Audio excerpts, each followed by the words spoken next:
Hello दोस्तों, good evening. कैसे हो आप लोग? आज की इस वीडियो में हम एक नया टॉपिक शुरू करने जा रहे हैं, काइनेटिक थ्योरी। अच्छा, जनरली आपने इस वर्ड को ऐसे लिखा देखा होगा, काइनेटिक थ्योरी ऑफ गैसेस। ये बहुत सारी जगह चैप्टर का नाम लिखा रहता है। तो आज की इस वीडियो में हम समझेंगे कि ये ऐसे क्यों लिखा रहता है, पर फिलहाल के लिए इसका नाम काइनेटिक थ्योरी है सिर्फ। ठीक। अच्छा, तो इसको एक छोटी सी कहानी समझ लेते हैं कि 1661 में बॉयल्स ने एक लॉ दिया था जिसको बोलते हैं बॉयल्स लॉ।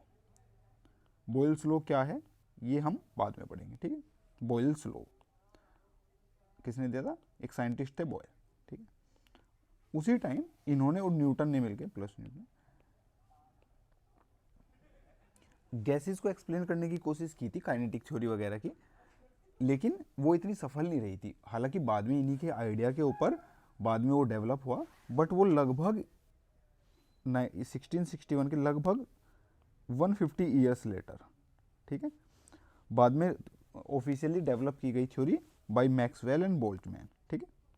मैक्सवेल थे साइंटिस्ट, फिजिस्ट थे, मैक्सवेल एंड बोल्ट्जमैन। ठीक है। इनके द्वारा ये ऑफिशियली डेवलप की गई।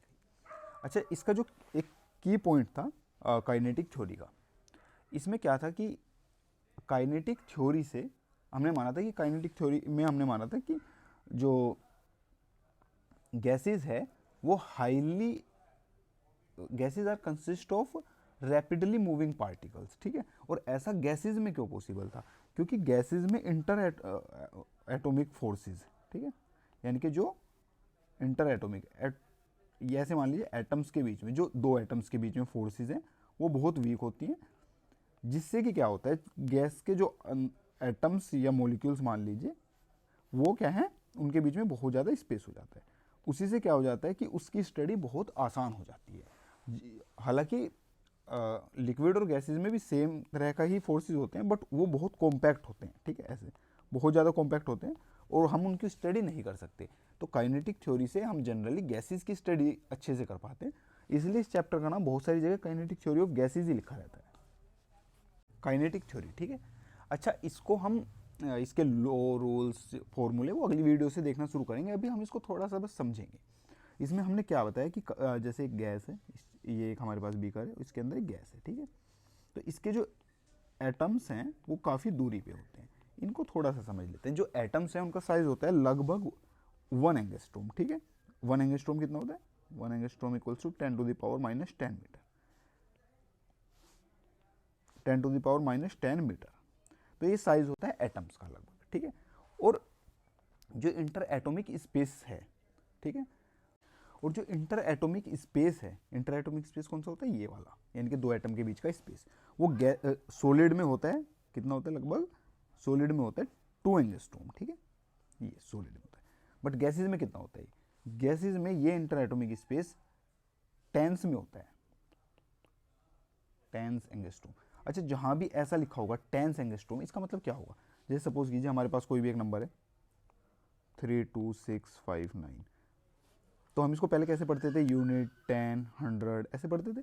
तो 10 का मतलब है जब कोई भी चीज़ें 2 डिजिट में हो। ठीक है। अगर कोई बोल रहा है टेंस, तो इसका मतलब ये मान लीजिए आप 10 से लेकर 99 तक, ये उसकी एक रेंज है। ठीक है। मतलब 12 एंगस्ट्रोम भी हो सकता है, 22 एंगस्ट्रोम भी हो सकता है, और 70 एंगस्ट्रोम भी हो सकता है, कुछ भी हो सकता है 2 डिजिट में। ठीक है। तो ये एक इनका मतलब, इससे आप एक इमेज बना सकते हैं कि कितने दूर दूर एटम्स होते हैं गैसेस में। अच्छा, अब जो ये एटम्स हैं, हमने पहले ही बताया था कि ये क्या है? Rapidly moving gases are consist of rapidly moving particles. ठीक है। ये रैपिडली मूव कर रहे हैं। अच्छा, जब ये मूव करते हैं तो एक दूसरे से टकराते भी हैं। तो इनका वो मूवमेंट कि जैसे मूव करना शुरू किया और किसी दूसरे एटम से टकराने से पहले जो इन्होंने डिस्टेंस कवर किया, उसको बोलते हैं मीन फ्री पाथ। तो मीन फ्री पाथ समझ गए? दो कोलिजन जो होंगे उनके बीच का जो डिस्टेंस कवर करेगा जो एटम, उसको बोलते हैं मीन फ्री पाथ। अच्छा, वो गैसेज में मीन फ्री पाथ कितना होता है? तो बेसिकली जो हमने अभी बात की, इतना ये इसका होगा, ये सब किसकी यूनिट है? डिस्टेंस की, यानी कि दूरी बता रही है भाई। एटम इतना बड़ा होगा, सॉलिड में उनके बीच में इतनी डिस्टेंस होगी, गैसेज में टेंस ऑफ एंगस्ट्रोम में डिस्टेंस होगी। तो मीन फ्री पाथ कितना होगा एवरेज गैसेज में? ये होता है थाउजेंड्स ऑफ एंगस्ट्रोम। क्या होगा? Thousands of angstrom. अब थाउजेंड्स ऑफ एंगस्ट्रोम का क्या मतलब है? अभी हमने समझा 1000 मतलब 3 डिजिट, यानी कि 3 डिजिट का क्या मतलब हुआ कि 1000 यहाँ से लेकर 9999 ये थाउजेंड्स में आता है सब। इसमें बिल्कुल भी कंफ्यूज नहीं होना है, कहीं पे लिखा हो टेंस, थाउजेंड्स, हंड्रेड्स, तो इसका मतलब कोई ये नहीं है कि एक डिजिट है, वो एक रेंज बताते हैं, ठीक है। तो ये मीन फ्री बात होता है और ये आगे बहुत काम आएगा, ठीक है। अच्छा, गैसेज में एक गैसेज में नहीं मतलब जनरली एटम्स में एक और प्रॉपर्टी होती है कि जैसे कि यहाँ समझते हैं, ये 2 एटम्स हैं,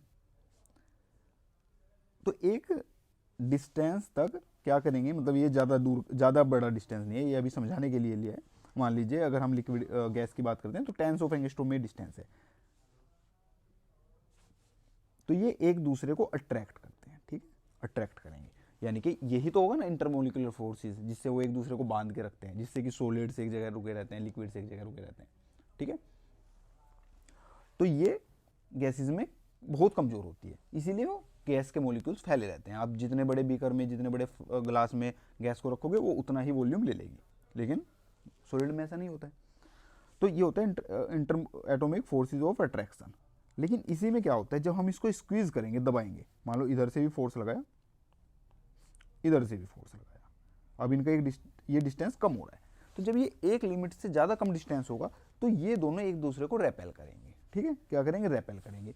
तो ये एक बड़ी मज़ेदार बात है कि जब 2 एटम एक स्पेसिफिक डिस्टेंस पे होते हैं, वे एक दूसरे को अट्रैक्ट करते हैं according to inter atomic force of attraction, और जब वे उनको स्क्वीज करें, एक दूसरे के पास ले जाएं, तो वे एक दूसरे को रेपेल करना शुरू कर देते हैं। तो यही कई 2-3 चीज़ें हैं काइनेटिक थ्योरी के बारे में। इसके बाद हम रूल्स, लॉज और बहुत से लॉज हैं, बॉयल्स लॉ या फिर एवोगाड्रो नंबर, ये सब चीज़ें देखेंगे कैसे कैसे हैं अगली वीडियो में। आज की में इतना ही था, धन्यवाद।